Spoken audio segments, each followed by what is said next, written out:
ഈ 32 വഖഫ് ബോർഡുകളുടെ കൈകളിലായുള്ള പ്രോപ്പർട്ടി എന്ന് പറയുന്നത് 1.2 ലക്ഷം കോടി രൂപ. படிச்ச எங்களுக்கே புரியல, இன்னும் படிக்காத பாமர மக்கள் என்ன செய்வாங்கன்னு தெரியல. தலைவர் கலெக்டர் எல்லாம் வந்து பேசுறாங்க, வக்ஃப் போர்டு சொந்தம் தீர்வாயிருச்சுன்னு சொல்றாங்க. മുസ്ലിം മതാചാര പ്രകാരം വിശ്വസിക്കുന്ന ഒരാളാണെങ്കിൽ ഞാൻ ദൈവത്തിന് കൊടുക്കുകയാണ്, അള്ളാഹ്ക്ക് സമർപ്പിക്കുകയാണ്. ആ പ്രോപ്പർട്ടിയുടെ പേരാണ് വഖഫ്. ജീവിക്കാൻ പറ്റാത്തൊരവസ്ഥ വഖഫ് ബോർഡ് ഉണ്ടാക്കി വെച്ചിരിക്കുന്നു.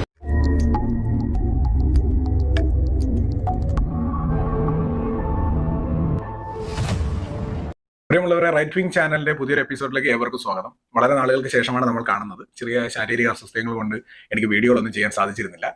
ഞാൻ അന്ന് കണ്ടിരുന്ന ഒരു വീഡിയോ, അത് എനിക്ക് തികച്ചും നിങ്ങളോട് കാര്യങ്ങൾ പറഞ്ഞില്ലെങ്കിൽ ശരിയാവില്ല എന്ന് തോന്നിയതുകൊണ്ടാണ് ഞാൻ വന്നത്. ഈ രാജ്യത്തിൽ നടപ്പിലാക്കുന്ന ഓരോ നിയമങ്ങളും, എല്ലാ നിയമങ്ങളും, മിക്കപ്പോഴും പല നിയമങ്ങളും തന്നെ വർഗീയതയിലേക്ക് പോകുന്നു. എങ്ങനെയാണ് ഈ നിയമങ്ങളൊക്കെ വർഗീയതയിലേക്ക് കൂപ്പുകുത്തുന്നത് എന്നത് എനിക്ക് വളരെ ആശ്ചര്യം ഉണ്ടാക്കിയ ഒരു കാര്യമാണ്. ഓരോ നിയമങ്ങൾ പാസ്സാക്കുമ്പോഴും അവിടെ വർഗീയത, വർഗീയ മനോഭാവം എന്നീ ചിന്തകളിലേക്ക് എപ്പോഴും എടുത്തെറിയപ്പെടുന്നുണ്ട്. നമ്മുടെ മാധ്യമങ്ങളെല്ലാം തന്നെ 24 മണിക്കൂറും ഇപ്പോൾ വർഗീയത വർഗീയത വർഗീയത എന്നല്ലാതെ വേറൊന്നിനെ പറ്റിയും പറയാറില്ല. മതേതരത്വം പുട്ടിന് പീര കണക്ക് ഇടയ്ക്കിടയ്ക്ക് ചേർത്ത് കൊടുക്കുന്നുമുണ്ട്. ഇപ്പോൾ ഈ അടുത്ത് വന്ന വഖഫ് ബോർഡ് നിയമമാണ്. അത് ജോയിന്റ് പാർലമെന്ററി കമ്മിറ്റിക്ക് വിട്ടിട്ടുണ്ട്. എന്നിരുന്നാൽ പോലും അതുമായി ബന്ധപ്പെട്ട് നടക്കുന്ന വർഗീയപരമായ കൂലങ്കക്ഷമായ ചർച്ചകളാണ് ഇപ്പോൾ പല മാധ്യമങ്ങളും ആ നേരത്ത് നടന്നിരുന്നത്. എന്റെ അഭിപ്രായത്തിൽ ഞാനൊക്കെ വളരെയധികം നോക്കിയിട്ടുണ്ട് ഇത്തരം നിയമങ്ങളിലും. അതുപോലെ ഇതിന്റെ നിയമങ്ങൾ എപ്പോഴും അമെൻഡ് ചെയ്യുകയാണല്ലോ ചെയ്യുന്നത്, ഭേദഗതി വരുത്തുകയാണ് ചെയ്യുന്നത്. ഇത്തരം ഭേദഗതി വരുത്തുമ്പോൾ എങ്ങനെയാണ് ഇത് വർഗീയതയിലേക്ക് പോകുന്നത് എന്ന് നോക്കിയപ്പോൾ കോൺഗ്രസ് ഈ രാജ്യത്തോട് ചെയ്ത ഏറ്റവും വലിയ ചതികൾ ഇതിൽ നിന്ന് നമുക്ക് കിട്ടും. എനിക്ക് വളരെ ക്ലോസ് ആയിട്ട് പറയാനുള്ളത്, ഈ വീഡിയോ കാണേണ്ടത് RSSകാരോ അല്ലെങ്കിൽ സംഘികളോ സംഘപരിവാറുകാരോ ഒന്നും അല്ല. ഈ വീഡിയോ കാണേണ്ടത് ശരിക്കും കോൺഗ്രസ്സുകാർ, അതിന്റെ സാറ്റലൈറ്റ് ആയിട്ട് നിൽക്കുന്ന കുറേ പാർട്ടികളുണ്ട്. കമ്മ്യൂണിസ്റ്റ് പാർട്ടി, CPM, CPI, പിന്നെ ADMK, DMK, BSP, Trinamool Congress, അങ്ങനെ ഒരുപാട് പേരുണ്ട്. ഇതിനോടൊക്കെ ആർക്കെങ്കിലും ചായ ഉണ്ടെങ്കിൽ നിങ്ങൾ ഇത് കണ്ടാൽ മതി. എങ്ങനെയാണ് നമ്മുടെ നിയമങ്ങളൊക്കെ വർഗീയവൽക്കരിക്കപ്പെട്ടത്, മനുഷ്യർക്കിടയിൽ എങ്ങനെയാണ് വർഗീയപരമായിട്ടുള്ള ചിന്തകൾ ചെറിയ ചെറിയ നിയമങ്ങളിലൂടെ നമ്മുടെ സമൂഹത്തിലേക്ക് ഇൻജക്ട് ചെയ്തിരിക്കുന്നത്. കോൺഗ്രസ് വളരെയധികം പടർന്ന് പന്തലിച്ച് നിൽക്കുന്ന ഒരു വർഗീയ വിഷച്ചെടിയാണ്. ആ ചെടിയുടെ വേരുകൾ നമ്മുടെ നാട്ടിലെ പല ഭാഗങ്ങളിലും പടർന്നിരിക്കുന്നു. ഓരോ നിയമങ്ങളും നമ്മൾ അറിയാതെ അല്ലെങ്കിൽ നമ്മളെ അറിയിച്ചിട്ട് നമ്മളോട് വലിയ കാര്യമായിട്ടൊന്നും മിണ്ടാതിരിക്കുകയും ചെയ്തു മാധ്യമങ്ങൾ. ഈ നിയമങ്ങളിലെല്ലാം തന്നെ അടങ്ങിയിരിക്കുന്ന വിഷലിപ്തമായ വാക്കുകൾ, വിഷലിപ്തമായ ഭേദഗതികൾ ഇന്ന് മാറ്റം വരുത്തുമ്പോൾ അതിന് മേലെയെല്ലാം വർഗീയതയും എന്ന വാക്കുകളും മതേതരത്വം എന്ന വാക്കും ഇടയിൽ കയറ്റി നമുക്കിടയിൽ പുണ്യാളന്മാരുടെ മുഖം ഇടാനായിട്ട് കോൺഗ്രസ്സുകാർ ശ്രമിക്കുന്നുണ്ട്. യഥാർത്ഥത്തിൽ അണികളായിട്ടുള്ളവരോ അല്ലെങ്കിൽ മുൻപ് ഇതിനോടൊക്കെ ഒരു താല്പര്യം ഉണ്ടായിരുന്നവരോ ഒക്കെ തന്നെ ഇത്തരം കാര്യങ്ങൾ വളരെയധികം ശ്രദ്ധിക്കേണ്ട ഒരു കാര്യമാണ്. വളരെ വിദഗ്ധമായി സമൂഹത്തിൽ ഹിന്ദുക്കളെയും മുസ്ലിങ്ങളെയും ക്രിസ്ത്യാനികളെയും മറ്റു മതങ്ങളെയെല്ലാം വേർതിരിച്ച് നിർത്തിക്കൊണ്ട് ഭരണം നടത്താം എന്നുള്ള കോൺഗ്രസിന്റെ ഐഡിയ ആയിരിക്കണം ഒരുപക്ഷെ ഇത്തരത്തിലുള്ള നിയമങ്ങൾ പാസ്സാക്കിയിട്ടുള്ളത്. വഖഫ് ബോർഡ് ബില്ലുമായി ബന്ധപ്പെട്ട് ചില പരാമർശങ്ങൾ റിപ്പോർട്ടർ ടിവിയിലെ അരുൺകുമാർ, സ്മൃതി, പിന്നെ സുജയ പാർവതി എന്നിവർ ചേർന്ന് നടത്തിയ ഒരു ചർച്ചയ്ക്കിടയിലാണ് അരുൺകുമാർ എന്ന വ്യക്തി എത്രത്തോളം വർഗീയ വിഷം ഉള്ളിൽ ഉള്ളത് കൊണ്ടാണ് പല കാര്യങ്ങളും മറച്ചു വെച്ചുകൊണ്ട് സഹിക്കാൻ പറ്റുന്നില്ല. പുള്ളിക്ക് അങ്ങനെ വെമ്പലാണ്. പുള്ളി എന്തോ ഒരു ടെൻഷനിലാണ്. വഖഫ് ബോർഡ് ബില്ലെന്ന് പറഞ്ഞ് വളരെയധികം ടെൻഷൻ ആയിക്കൊണ്ട് അത്തരം ആ ബില്ലിനെ ചോദ്യം ചെയ്തുകൊണ്ട് ഒരു 10 മിനിറ്റോളം നീണ്ടു നിന്ന ഒരു പ്രസംഗം നടത്തിയിരുന്നു. അതിലെ ചില ഭാഗങ്ങളാണ് ഞാൻ നിങ്ങളെ കാണിക്കുന്നത്. 32 വഖഫ് ബോർഡുകളുടെയും കയ്യിലിരിക്കുന്ന പ്രോപ്പർട്ടിയാണ്. അത് ഏകദേശം 8.7 ലക്ഷം പ്രോപ്പർട്ടികളിലായിട്ട് 9.4 ലക്ഷം ഏക്കർ വരുന്ന പ്രോപ്പർട്ടിയാണ് കയ്യിലിരിക്കുക. അതിന്റെ മതിപ്പ് വിലയാണ് ഞാൻ പറഞ്ഞത് 1.2 ലക്ഷം കോടി രൂപ. ഇതൊന്നും നമുക്ക് ആവശ്യമില്ല. ഇതൊക്കെ നമുക്ക് എല്ലാവർക്കും അറിയാവുന്നത് തന്നെയാണ്. റെയിൽവേയും ഡിഫൻസും കഴിഞ്ഞാൽ ഏറ്റവും കൂടുതൽ സ്വത്ത് ഇന്ത്യയിൽ ഭൂമി ഉള്ളത് വഖഫ് ബോർഡിനാണെന്നൊക്കെ നമുക്കറിയാം. ഇനി അദാനി അംബാനി എന്നൊക്കെ കിടന്ന് നിലവിളിക്കുന്ന ആൾക്കാർക്ക് വേണമെങ്കിൽ ഇത് കാണിച്ചു കൊടുക്കാന്നാണ് വഖഫ് ബോർഡിന്റെ കയ്യിൽ. അതും വെറും 32 എണ്ണം വഖഫ് ബോർഡിന്റെ കയ്യിൽ. രാജ്യത്തിലെ 3ാമത്തെ ഏറ്റവും കൂടുതൽ ഭൂമി കൈകാര്യം ചെയ്യുന്ന ആൾക്കാരാണ് ഈ 32 പേർ. വഖഫ് എന്നൊക്കെ പറയുന്ന പോലെ വഖഫ് എന്ന് പറഞ്ഞാൽ ഇപ്പോൾ ഞാനാണ് മുസ്ലിം മതാചാര പ്രകാരം വിശ്വസിക്കുന്ന ഒരാളാണെങ്കിൽ ഞാൻ ദൈവത്തിന് കൊടുക്കുകയാണ്, അള്ളാഹ്ക്ക് സമർപ്പിക്കുകയാണ്. ആ പ്രോപ്പർട്ടിയുടെ പേരാണ് വഖഫ്. അങ്ങനെ ഞാൻ വഖഫ് അള്ളാഹ്ക്ക് സമർപ്പിച്ചു കഴിഞ്ഞാൽ എനിക്കതിന്മേൽ പിന്നീട് അവകാശങ്ങളൊന്നുമില്ല. മാത്രമല്ല അത് നിയന്ത്രിക്കുന്നതാരാണ്? അത് നിയന്ത്രിക്കാനുള്ള അവകാശം 2013 നിയമപ്രകാരം വഖഫ് ബോർഡിനാണ് താനും.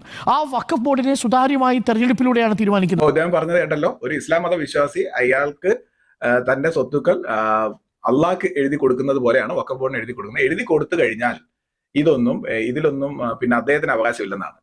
മിസ്റ്റർ അരുൺ, നിങ്ങൾക്ക് ഞങ്ങളെ കണ്ടിട്ട് എന്താ തോന്നുന്നത്? ഞങ്ങളെ കണ്ട മണ്ടന്മാരെന്ന് എഴുതിയിരിക്കുകയാണ് താൻ ആരെയും ഈ വെള്ള പൂശാൻ നോക്കുന്നത്?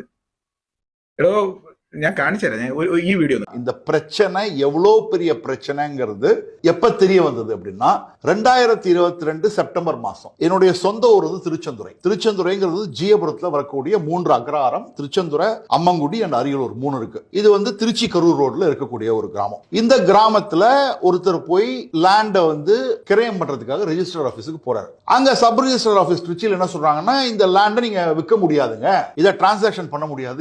ஏன் அப்படின்னு கேட்கறாரு. இல்ல இது உங்க லேண்டே கிடையாது, இது வக்ஃப் போர்டு டேக் பண்ணிட்டாங்க அப்படின்னா. வக்ஃப் போர்டு வந்து அவங்களுதுன்னு டேக் பண்ணது கூட அந்த ஊர் மக்களுக்கு தெரியாது. ഇത് തമിഴ്നാട്ടിലെ തിരുച്ചെന്തുറ എന്ന് പറയുന്ന ഗ്രാമത്തിൽ നടന്നൊരു സംഭവമാണ്. ആ ഗ്രാമത്തിലുള്ള ആൾക്കാർ ആ സ്ഥലം വിൽക്കാനായിട്ട്, അവരുടെ പൂർവികർ അവർക്ക് എഴുതി കൊടുത്ത വസ്തു വിൽക്കാനായിട്ട് രജിസ്റ്റർ ഓഫീസിൽ പോയപ്പോഴാണ് ഇവരോട് പറയുന്നത് വഖഫ് ബോർഡിന്റെ ട്രിബ്യൂണലിൽ പോയിട്ട് NOC സർട്ടിഫിക്കറ്റ് മേടിച്ചുകൊണ്ട് വരാം. അതെന്തിനാണ് വഖഫ് ബോർഡിന്റെ ട്രിബ്യൂണലിൽ പോയിട്ട് ഇവർ NOC മേടിക്കേണ്ട ആവശ്യം? കാര്യം ആ സ്ഥലം വഖഫിന്റേതാണെന്ന് വഖഫ് ക്ലെയിം ചെയ്തിരിക്കുന്നത്, അല്ലെങ്കിൽ വഖഫിന്റേതാണെന്നാണ് വഖഫ് പറയുന്നത്. അപ്പൊ ആ നിയമത്തിന്റെ അപകടം ഒന്ന് നോക്കിയേ. ഒരു പ്രോപ്പർട്ടി അത് വഖഫിന്റേതാണെന്ന് വഖഫിന് തോന്നിക്കഴിഞ്ഞാൽ അത് വഖഫിന്റേതായി. ഇത് എത്രമാത്രം വർഗീയ വിഷം ഈ രാജ്യത്ത് ഉണ്ടാകാൻ വേണ്ടി കോൺഗ്രസ് ഉണ്ടാക്കിയ നിയമമാണ്. ഇങ്ങനെ ഒരു നിയമം ഉണ്ടാക്കി കഴിഞ്ഞാൽ ഇതിന്റെ പുറകിൽ എന്തെല്ലാം പ്രശ്നങ്ങൾ പിന്നീട് ഉണ്ടാകും. ഈ വഖഫ് ബോർഡിന്റെ ഇത്തരം നയങ്ങൾ മാറ്റണമെന്ന് പറഞ്ഞുകൊണ്ട് മറ്റൊരു സർക്കാർ അധികാരത്തിൽ വന്നിട്ട് ശ്രമിച്ചാൽ അത് വർഗീയതയും മതത്തിന്മേലുള്ള കയ്യേറ്റവുമായിട്ട് നിങ്ങൾ കാണും. ഇല്ലേ അരുൺകുമാറെ? നിങ്ങളുടെ ഉള്ളിലുള്ള വർഗീയ വിഷം, വിഘടനവാദം, രാജ്യത്തെ വിഘടിപ്പിച്ച് നിർത്തുക, ജനങ്ങളെ വിഘടിപ്പിച്ച് നിർത്തുക എന്നുള്ള നിങ്ങളുടെ ചിന്താഗതിയാണ് ഈ സാധനത്തിനെ വെള്ളപൂശാൻ നിങ്ങൾ ശ്രമിക്കുന്നത്. ഞാൻ നാട്ടിലെ മുസ്ലിങ്ങളോട് തന്നെ ചോദിക്കുകയാണ്, നിങ്ങൾക്ക് അതൊരു നല്ല കാര്യമായിട്ട് തോന്നുന്നുണ്ടോ? നാട്ടിലുള്ള പ്രോപ്പർട്ടി മുഴുവൻ എന്റേതാണ് എന്ന് അവർക്ക് തോന്നിക്കഴിഞ്ഞാൽ അത് അവരുടേതാണ്. പിന്നെ ആ വസ്തുവിലുള്ള ആ വ്യക്തി വേണം പിന്നെ കോടതി കയറി ഇറങ്ങാം. കോടതി കയറാൻ പറ്റൂല. അങ്ങനെയുണ്ട് ഈ നിയമത്തിൽ. ഈ വസ്തുവിന് കോടതി കയറാൻ കഴിയില്ല. ഇത് കോടതിയിൽ നിൽക്കാൻ കഴിയില്ല, ലെജിസ്ലേറ്റീവിന് ഒന്നും ചെയ്യാൻ കഴിയില്ല. പൂർണ്ണമായും അധികാരം വഖഫ് ബോർഡിനാണ്. ഇത് കോൺഗ്രസ് ഈ രാജ്യത്തോട് ചെയ്ത വർഗീയ വിഷ ചതികളുടെ ഉദാഹരണങ്ങളിൽ ഒരെണ്ണം മാത്രമാണ്. ഇത്തരം ഒരുപാട് വർഗീയ വിഷ വിത്തുകൾ കോൺഗ്രസ് ഈ രാജ്യത്തിന്റെ മണ്ണിലിട്ടിട്ടുണ്ട്. അത് ഓരോന്നും തോണ്ടിയെടുക്കുമ്പോൾ ഇതാ വർഗീയത എന്ന് പറഞ്ഞു കിടന്ന് പറയുന്ന പ്രവണതയാണ് കോൺഗ്രസ് കാണിക്കുന്നത്. നിങ്ങൾ ചെയ്തു വെച്ചതിന്റെ പാപഫലം ഈ രാജ്യം അനുഭവിക്കുകയാണ്. ജസ്റ്റിസ് അലുവാലിയ, അദ്ദേഹം മധ്യപ്രദേശിലാണ്. ഒരു കേസ് നടന്നു. ആ കേസിന്റെ ഇടയിൽ നമ്മുടെ ആർക്കിയോളജിക്കൽ ഡിപ്പാർട്ട്മെന്റിന്റെ കയ്യിലുള്ള പഴയ പുരാതനമായ ഒരു വസ്തു അത് വഖഫിന്റേതാണെന്നാണ് ക്ലെയിം ചെയ്തിരിക്കുന്നത്. അതെങ്ങനെ വഖഫിന്റേതായി? 1950 രാജ്യം റിപ്പബ്ലിക് ആയതിനു ശേഷം വ്യക്തികൾ അവരവരുടെ കയ്യിലുള്ള പ്രോപ്പർട്ടികൾ ഒരു ഭാഗം വഖഫിന് എഴുതി കൊടുക്കുന്നു. ആ എഴുതി കൊടുത്ത ആധാരത്തിലുള്ള സ്ഥലം വഖഫിന് എടുത്തോട്ടെ. രാജ്യത്തിന് സ്വാതന്ത്ര്യം കിട്ടുന്നതിനും റിപ്പബ്ലിക് ആവുന്നതിനും ഒക്കെ മുൻപുണ്ടായിരുന്ന ആൻഷ്യൻ മോണമെന്റ്സ് എങ്ങനെയാണ് വഖഫിന്റേതാണെന്ന് ഇവർ ക്ലെയിം ചെയ്തത്? അങ്ങനെ ഇവർ ക്ലെയിം ചെയ്ത് കഴിഞ്ഞാൽ പിന്നെ അത് ഏത് പ്രോപ്പർട്ടിയാണോ ആ പ്രോപ്പർട്ടിയുടെ അപ്പോൾ നിലവിൽ നിന്ന അധികാരപ്പെട്ട ആൾ, അതിപ്പോൾ ഇവിടെ ആർക്കിയോളജിക്കൽ ഡിപ്പാർട്ട്മെന്റ് ആവാം, ഒരു വ്യക്തിയാവാം, ഒരു ഗ്രാമമാകാം, ഒരു ക്ഷേത്രമാകാം. ഇതിൽ ഏറ്റവും വലിയ തമാശ എന്താന്ന് വെച്ചാൽ, ഈ തിരുച്ചെന്തുറയുടെ കേസ് പറഞ്ഞപ്പോൾ അവിടുത്തെ വഖഫ് ബോർഡിന്റെ ഹെഡ് പറഞ്ഞെന്തറിയോ? വഖഫ് ബോർഡിന്റെ ഭൂമിയിൽ ക്ഷേത്രം ഇരുന്നോട്ടെ, അതിനെന്താ, അതൊക്കെ ഞങ്ങൾ അങ്ങ് സഹിച്ചു, അതവിടെ ഇരുന്നോട്ടെ, അതിനെന്താ. എത്ര ലാഘവത്തോടെയാണ് പറഞ്ഞത്. നിങ്ങളൊരു കാര്യം ആലോചിച്ച് നോക്കൂ. ഈ വീഡിയോ കാണുന്നുണ്ടെങ്കിൽ കോൺഗ്രസ്സുകാരായാലും കമ്മ്യൂണിസ്റ്റുകാരായാലും ബാക്കിയുള്ള ആരായാലും നാളെ നിങ്ങളുടെ AKG സെന്റർ വഖഫിന്റേതാണ് എന്ന് പറഞ്ഞാൽ അത് അവരതാണ്. VD സതീശൻ, നമ്മുടെ ബഹുമാനപ്പെട്ട പ്രതിപക്ഷ നേതാവ്, പുള്ളിയുടെ വീട് വഖഫിന്റേതാണെന്ന് പറഞ്ഞ് വഖഫ് ക്ലെയിം ചെയ്താൽ അത് വഖഫിന്റേതാണ്. പിന്നെ VD സതീശൻ പോണം. വേറൊരു കാര്യമുണ്ട്. നമ്മുടെ ഡൽഹിയിൽ 70% ലാൻഡ് നമ്മുടെ പാർലമെന്റ് ഇരിക്കുന്ന സെൻട്രൽ വിസ്ത അടക്കം വഖഫിന്റേതാണെന്നാണ് ക്ലെയിം ചെയ്തിരിക്കുന്നത്. ഇതെങ്ങനെയാണ് അംഗീകരിച്ചു കൊടുക്കാൻ കഴിയുന്നത് mister Arunkumar? What A medical miracle. എനിക്ക് തന്നെ ഇങ്ങനെ ഒരു നിയമം കേട്ടിട്ട് അത്ഭുതവും ചിരിയും ഇതൊരു തികഞ്ഞ തെമ്മാടിത്തരമാണെന്ന് എനിക്ക് തോന്നുന്നു. മതപരമായ ചടങ്ങുകൾക്ക് കൊടുക്കുന്ന ഭൂമിയാണ്. അതെന്ത് ചെയ്യണമെന്ന് തീരുമാനിക്കുന്നത് ഇവിടുത്തെ മുസ്ലിം പണ്ഡിതന്മാരാണ്. എങ്ങനെ? ഗുരുവായൂർ ദേവസ്വത്തിന്റെ കാര്യത്തിലാണെങ്കിലും ശരി, ട്രാവൻകൂർ ദേവസ്വത്തിന്റെ കാര്യത്തിലാണെങ്കിലും ശരി, തിരുപ്പതി ദേവസ്വത്തിന്റെ കാര്യത്തിലാണെങ്കിലും ശരി, അയോധ്യയുടെ കാര്യത്തിലാണെങ്കിലും ശരി, മതപരവും ആചാരപരവുമായ കാര്യങ്ങൾ തീരുമാനിക്കുന്നത് അതാത് ഭാഗങ്ങളിലുള്ളവരാണ്. പക്ഷേ ഇവിടെ ഒരു പ്രധാനപ്പെട്ട കാര്യം പ്രേക്ഷകർ മനസ്സിലാക്കണം. നമ്മളുടെ രാജ്യത്ത് ഭൂരിപക്ഷ മതമാണെങ്കിലും ന്യൂനപക്ഷ മതമാണെങ്കിലും സ്റ്റേറ്റ് അഥവാ ഭരണകൂടം ഇടപെടുന്നതിന് നമ്മളുടെ രാജ്യത്ത് അനുവർത്തിച്ചു പോകുന്ന ഒരു ഭരണഘടനാപരമായിട്ടുള്ളൊരാശയമുണ്ട്. ഞാനതിനെ വിളിക്കുന്നത് പലപ്പോഴും പ്രിൻസിപ്പിൾ ഡിസ്റ്റൻസ് എന്നാണെന്ന് പറഞ്ഞാൽ താത്വികമായ ഒരു അകലം സൂക്ഷിക്കണം. താൻ അതിനെന്ത് മണ്ണാങ്കട്ട വേണേലും വിളിച്ചോ. ഈ രാജ്യത്ത് എല്ലാവരും ഒരു നിയമത്തിന്റെ കീഴിലാണ്. 24 മണിക്കൂറും ഭരണഘടന ഉയർത്തിപ്പിടിക്കുകയും സ്വാതന്ത്ര്യം, മതസ്വാതന്ത്ര്യം, അങ്ങനെ മാങ്ങാത്തൊലി എന്നൊക്കെ പറഞ്ഞ് നിങ്ങളാണ് ബഹളം ഉണ്ടാക്കുന്നത്. ഇവിടെ നിങ്ങൾ ഉന്നയിക്കുന്ന അതേ സ്വാതന്ത്ര്യം ഞാൻ നേരത്തെ പറഞ്ഞ വ്യക്തികൾക്കുണ്ട്. അവർക്ക് അവരുടെ വസ്തുവിന്മേലുണ്ട്. ഇവർക്ക് മാത്രമല്ല. നിങ്ങൾ ന്യൂനപക്ഷം എന്ന് പറഞ്ഞ് നിങ്ങൾ എന്തിനാണ് അരുൺകുമാർ ഭയപ്പെടുന്നത്? അവർക്ക് എന്ത് ന്യൂനതയാണുള്ളത്? അവരെവിടെ ആരും ഒന്നും ചെയ്യുന്നില്ല. ഇത്തരമുള്ള നിയമങ്ങൾ, രാജ്യത്തിന്റെ പുരാതനമായ മോണമെന്റ്സ് ഒക്കെ അവരതാണെന്ന് പറയാ, ഒരു ഗ്രാമത്തിലുള്ള വസ്തു മുഴുവൻ അവരതാണെന്ന് പറയാ. കേരളത്തിലും അങ്ങനെ ഒരു സംഭവം ഉണ്ടായിട്ടുണ്ട്. അതിന്റെ വീഡിയോ നിങ്ങൾ ഇതാ കണ്ടോളൂ. 1990 കാലഘട്ടത്തിൽ അവർ പറഞ്ഞ പൈസ കൊടുത്ത് ഞങ്ങൾ ഈ ഭൂമി വാങ്ങുന്നത്. അന്ന് വക്കപ്പോടില്ല. 95-ലാണ് വക്കപ്പോട് വരുന്നത്. അതിനുശേഷം 2019 വരെ ഇവർ എവിടെയായിരുന്നു? 2019 ഇതിവരെ എഴുതിയെടുക്കാൻ നേരത്ത് ഈ കടപ്പുറത്തുള്ള ഒരു മനുഷ്യനോട് ചോദിക്കുകയോ ഒരു നോട്ടീസ് അയക്കുകയോ ഒന്നും ചെയ്തില്ല. അപ്പോൾ അവരുടെ ഏകപക്ഷീയമായ ധിക്കാരം അതുമൂലം ഇവിടെ ദുരിതം അനുഭവിക്കുന്ന ഞങ്ങളുടെ അവസ്ഥ വളരെ ദയനീയമാണ്. ഞങ്ങൾ നേരെ കടലിൽ ചാടിൻ്റെ അവസ്ഥയിലാണ് എത്തിയിരിക്കുന്നത്. ഇപ്പോൾ 9-10 പെണ്ണുങ്ങളുടെ കല്യാണമായിട്ടുണ്ട്. ഇതെല്ലാം ഞങ്ങൾ ആശ്രയിക്കുന്ന ഒരു സൊസൈറ്റിൻ്റെ കൂടെ, കോപ്പറേറ്റ് ബാങ്ക്, അതിനെ ആശ്രയിച്ചിട്ടാണ് ഞങ്ങൾ കാര്യങ്ങൾ നീക്കുന്നത്. ഈ സൊസൈറ്റി ഞങ്ങൾ ആധാരം എടുക്കുന്നില്ല. കല്യാണങ്ങൾ മാറ്റി ഇപ്പോൾ ശരിയാവും പറയും. അതേമാതിരി വീട് ഇപ്പം 9 വീട് ലൈഫിൽ അനുവദിച്ചിട്ടുണ്ട്. അത് കിട്ടണമെന്നുണ്ടെങ്കിൽ കൈവശം കരടവും എല്ലാം വേണം. കിട്ടാൻ നിവൃത്തിയില്ല. അതും ഞങ്ങളിപ്പോൾ കോടതിയിൽ ഞങ്ങളത് സബ്മിറ്റ് ചെയ്തിട്ടുണ്ട്. കോടതിയിൽ ഞങ്ങൾക്ക് വിശ്വാസമുണ്ട് അന്തിമ വിജയം ഞങ്ങളുടേതായിരിക്കും. ഈ തട്ടിപ്പ് സംഘത്തിനെ തുറന്ന് കാണിക്കുക എന്നുള്ളതാണ് ഇനി ഞങ്ങളുടെ ലക്ഷ്യം. അദ്ദേഹം പറഞ്ഞത് നിങ്ങൾക്ക് മനസ്സിലായോ എന്താണ് ഉദ്ദേശിച്ചതെന്ന്? അയാളുടെ വേദന എന്താണെന്ന് നിങ്ങൾക്ക് അറിയോടോ? എനിക്കൊന്നും അറിയില്ല. ആ റിപ്പോർട്ടർ ചാനലിലെ AC മുറിയിൽ ഇരിക്കുക. ബാക്കി കൂടെ കേട്ടോ. നിങ്ങൾ മനുഷ്യാവകാശത്തെയോ അതല്ലെങ്കിൽ ഭരണപരമായ പരാജയമോ ഉണ്ടാകാത്തിടത്തോളം കാലം നിങ്ങളുടെ സ്റ്റേറ്റിന് അനാവശ്യമായ ഇതിലേക്ക് കടന്നു കയറേണ്ട ആവശ്യമില്ല. അത് ആ വിശ്വാസ സമൂഹത്തിൻ്റെ അവകാശമായി അത് തുടർന്നു കൊണ്ടുപോകണം. ഇവിടെ ഏതെങ്കിലും മനുഷ്യാവകാശം സംരക്ഷിക്കപ്പെടുത്താൻ വേണ്ടിയാണോ? അതിലൊരു ഭാഗം ശരിയാണ്, സ്ത്രീകൾക്ക് അതിൽ പ്രാതിനിധ്യം കൊടുക്കണമെന്ന് പറയുന്നത് വിശാലമായ അർത്ഥത്തിലുണ്ട്. പക്ഷേ അതേ സ്ത്രീകൾക്ക് ശബരിമലയിൽ യുവതീ പ്രവേശനത്തിൻ്റെ സുപ്രീം കോടതി വിധി വരുമ്പോൾ എതിർത്തവരാണ് എന്നതും ശ്രദ്ധേയമായ ഒരു കാര്യമാണ്. അതെങ്ങനെയാണോ ഇത് രണ്ടും കൂടെ നിങ്ങളുടെ കൂട്ടിക്കഴിയുന്നത്? ഒരുമാതിരി പോക്കൃത്തരം പിടിച്ച വർത്താനമാണ്. അതായത് മുസ്ലിം സ്ത്രീകളെ പള്ളിയിൽ നിസ്കരിക്കാൻ കയറ്റണം എന്ന് പറയുമ്പോൾ അനുകൂലിക്കുകയും ശബരിമലയിൽ സ്ത്രീകളെ യുവതികളെ പ്രവേശിക്കണമെന്ന് പറയുമ്പോൾ എതിർക്കുകയും ചെയ്തുവെങ്കിൽ താൻ ഈ പറഞ്ഞത് ഓക്കെ. ഇതുമായി ഒരു ബന്ധമില്ലാത്ത സാധനം എങ്ങനെയാണ് ഈ ഒരു നുഖത്തിൽ കൂട്ടിക്കിട്ടുന്നത് നിങ്ങൾ? ഇതൊക്കെയാണ് നിന്റെയൊക്കെ ചീഞ്ഞളിഞ്ഞ രാഷ്ട്രീയമായിട്ടുള്ള മാധ്യമധർമ്മം. വെറും നാറിത്തരമാണത്. മനസ്സിലായില്ലേ? വെറും നാറിത്തരം. നിങ്ങൾ പറയേണ്ടതിനെ അല്ല പറയുന്നത്. നിങ്ങൾ വേറെ ഏതോ സംഭവമായിട്ടാണ് ഇതിനെ കൂട്ടിക്കെട്ടാൻ നോക്കുന്നത്. മനസ്സിലായല്ലോ? ശബരിമലയിൽ എന്താ ഉണ്ടായത്? ഇനി പോട്ടെ, കേന്ദ്ര സർക്കാരിന്റെയോ സംസ്ഥാന സർക്കാരിന്റെയോ നിലപാടുകൾ ഒന്നും തന്നെ ഞാനിവിടെ പറയുന്നില്ല എന്ന് വിചാരിക്കും. എന്തായിരുന്നു നിങ്ങളുടെ നിലപാട്? ശബരിമലയിൽ യുവതീ പ്രവേശനത്തിന്റെ ആദ്യമായി 24-ലൂടെ കാണുന്നു എന്ന് പറഞ്ഞിട്ട് നിങ്ങളല്ലേ കാണിച്ചത്? എന്തായിരുന്നു നിങ്ങളുടെ നിലപാട്? അങ്ങനെ ഒരെണ്ണം 24-ലത് റിപ്പോർട്ട് ചെയ്യുമ്പോൾ നിങ്ങൾക്ക് അറിയാമോ ഇവർ കയറുന്നുണ്ടെന്ന്? നിങ്ങൾ എന്തെങ്കിലും പറഞ്ഞോ? അതാ യുവതികൾ കയറാൻ പോകുന്നു. ഒരു മതത്തിന് പ്രിൻസിപ്പൽ ഡിസ്റ്റൻസ് അപ്പോഴും നിനക്ക് പ്രിൻസിപ്പൽ ഡിസ്റ്റൻസും മാങ്ങാത്തൊലി മണ്ണാക്കട്ടെ നിനക്ക് തോന്നിയില്ലേ? എന്റെ അപ്പം തോന്നാത്തെ? രാഷ്ട്രീയക്കാരെ വിട്, എന്റെ കാര്യമാണ് ഞാൻ ചോദിച്ചത്. നിനക്ക് തോന്നിയില്ല അത്? അപ്പൊ ഇതാണ് നിങ്ങളുടെ ഉള്ളിലെ വർഗീയ വിഷം. നിന്റെ ആ പല്ലിലൂടെയും നാവിലൂടെയും ഈ മണ്ണിലേക്ക് വീഴുന്ന ഓരോ തുള്ളി വിഘടനവാദത്തിന്റെ വിഷവും ഈ മണ്ണിനെ എത്രത്തോളം മലിനസപ്പെടുത്തുന്നു എന്ന് എനിക്കറിയില്ല. പക്ഷെ ഞങ്ങളത് സമ്മതിക്കില്ല. ഞങ്ങളൊക്കെ ഇവിടെ ഉണ്ടായിരുന്നു. നിലപാടിൽ ഒരു ആത്മാർത്ഥതയില്ല എന്നുള്ളത് വ്യക്തമാണ്. അപ്പോൾ എങ്ങനെയാണോ മുത്തലാഖിൻ്റെ വിഷയം കൊണ്ടുവന്ന് സ്മൃതി നേരത്തെ സൂചിപ്പിച്ചത്, മുത്തലാഖിൻ്റെ വിഷയം കൊണ്ടുവരുമ്പോഴും ഇതേ സ്ത്രീയുടെ അവകാശമാണ് ഉയർത്തുന്നത്. പക്ഷേ അതിനെ ക്രിമിനലൈസ് ചെയ്യുന്നതോടുകൂടി എന്ത് സംഭവിക്കുന്നു? ഒരു ചില്ലിംഗ് എഫക്റ്റ് ഉണ്ടാക്കുന്നു. സുപ്രീം കോടതിയുടെ ഭാഷയിൽ പറഞ്ഞാൽ പൗരത്വ നിയമ ഭേദഗതിയാവട്ടെ, ജമ്മു കാശ്മീരിൻ്റെ വിഷയമാവട്ടെ, മുത്തലാഖ് ബില്ലിൻ്റെ വിഷയത്തിലാവട്ടെ, ഇപ്പോൾ വഖഫ് ബില്ലിൻ്റെ കാര്യത്തിലാണെങ്കിലും രണ്ടാം തരം പൗരന്മാർ എന്ന് പറയുന്ന ഒരു കാറ്റഗറിയെ നമ്മൾ പ്രയോഗത്തിലൂടെ കൊണ്ടുവരാനുള്ള ഒരു ശ്രമം നടത്തുന്നുവെന്ന് സംശയിച്ചാൽ തെറ്റു പറയാൻ കഴിയില്ല എന്നാണ് ഞാൻ പറയുന്നത്.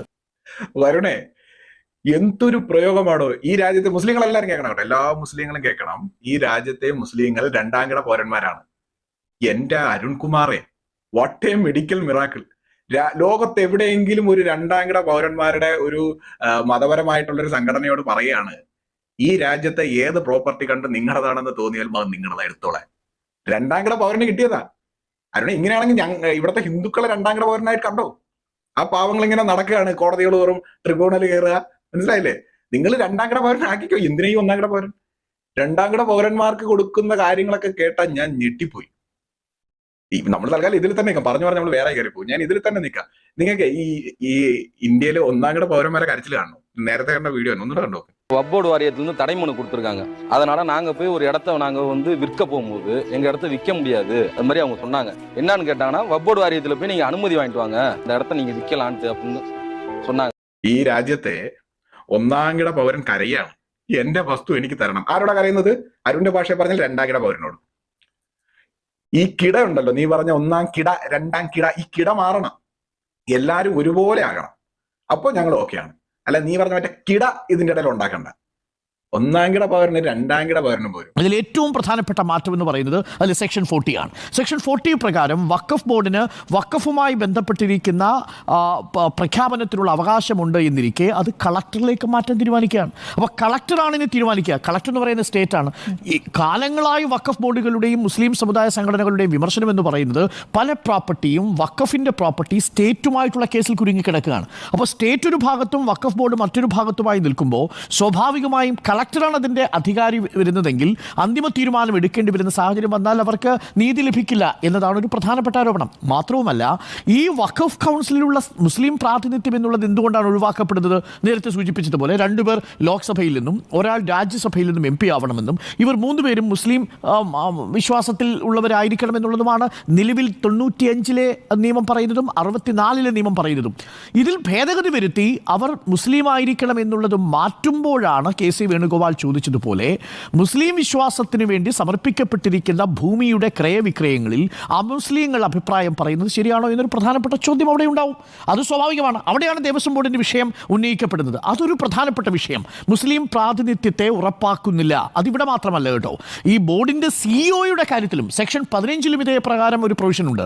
സെക്ഷൻ 15 പ്രകാരം നിലവിൽ CEO മുസ്ലിം വിഭാഗത്തിൽപ്പെട്ട ആരായിരിക്കണം. ഉദാഹരണത്തിന് ട്രാവൻകൂർ ദേവസ്വം ബോർഡിൻ്റെ തലപ്പത്ത് വരുന്നത് ഒരു ഹിന്ദു വിശ്വാസിയോ അല്ലെങ്കിൽ ഹിന്ദു വിശ്വാസാചാരങ്ങളുടെ പ്രമാണവുമായി ബന്ധപ്പെട്ട വ്യക്തിയോ ആകണമെന്നില്ല എന്നൊരു നിയമം കൊണ്ടുവന്നാൽ കേരളത്തിലെ അല്ലെങ്കിൽ ഇന്ത്യയിലെ ഹിന്ദുക്കൾ അതിനെ എങ്ങനെയായിരിക്കും കാണുക? മാങ്ങാത്തൊലി. ദേവസ്വം ബോർഡും വഖഫ് ബോർഡും ഒന്നാണോ? മാങ്ങാത്തൊലിയാണ്. ദേവസ്വം ബോർഡ് സർക്കാരിൻ്റെതാണ്. ദേവസ്വം ബോർഡിന്റെ എല്ലാ പ്രോപ്പർട്ടിയും സർക്കാരിന്റെ പ്രോപ്പർട്ടിയാണ്. ദേവസ്വം ബോർഡിന്റെ പ്രോപ്പർട്ടികൾ ഈ സംസ്ഥാനത്ത് തന്നെ എന്തെല്ലാം കാര്യങ്ങൾക്കാണ് ഉപയോഗിക്കുന്നത് നിനക്കറിയോ? ഈ നമ്മുടെ സംസ്ഥാന സർക്കാർ പോലും പലപ്പോഴും പറയുന്നത് ദേവസ്വം ബോർഡ് വളരെ കഷ്ടപ്പെട്ടാണ് ഈ ക്ഷേത്രങ്ങളെല്ലാം നോക്കിയെടുത്തുന്നത്, എന്തോരം ചെലവുണ്ട് ഓരോ ക്ഷേത്രങ്ങൾക്കും എന്നാണ്. ഇത്രയും കഷ്ടപ്പെട്ട് നടക്കേണ്ട അത് ഓരോ ട്രസ്റ്റിനെ ഏൽപ്പിച്ച് ദേവസ്വം ബോർഡ് പിരിച്ചുവിടാൻ പറഞ്ഞാൽ അത് കേൾക്കൂല. ഓരോ ക്ഷേത്രങ്ങളും എത്ര ലക്ഷം രൂപ വീതം കൊടുക്കണമെന്നും എത്ര കോടി രൂപ വീതം കൊടുക്കണമെന്നും ഒക്കെ ഓരോ ദുരന്തങ്ങൾ വരുമ്പോഴും സർക്കാർ ഉത്തരവിറക്കുന്നു. എന്തിന്? മനസ്സിലായില്ലേ? ഓരോ സമുദായ സംഘടനകളും അവരുടെ കീഴിലുള്ള പള്ളികളിൽ വരുന്ന വരുമാനം എടുത്തുകൊണ്ട് അവർ ഇപ്പോ മുസ്ലിം ലീഗ് ആയിക്കോട്ടെ അല്ലെങ്കിൽ പല പല മഹല്ല് കമ്മിറ്റികളായിക്കോട്ടെ, ഈ മഹല്ല് കമ്മിറ്റികളൊക്കെ പറയണം ഇന്ന മഹലിന്റെ ഭാഗമായിട്ട് ഞങ്ങൾ വയനാടെങ്കിൽ വയനാട്, അല്ലെങ്കിൽ ഇതിനും പ്രളയത്തിലുണ്ടായതാണെങ്കിൽ അങ്ങനെ, പൊട്ടിമുടിയാണെങ്കിൽ അങ്ങനെ, ഇവർക്കൊക്കെ വീട് വെച്ച് കൊടുക്കുന്നു, ഇവർക്കൊക്കെ തൊഴിലിന് വേണ്ടി എന്തെങ്കിലും ചെയ്തു കൊടുക്കുന്നു എന്ന് പറയുമ്പോൾ നമ്മുടെ മതേതര മനസ്സ് വല്ലാതെ ഉണരും. ക്ഷേത്രങ്ങൾ അത് ചെയ്യുന്നില്ല. ക്ഷേത്രങ്ങൾ എന്തുകൊണ്ട് ചെയ്യാത്തത്?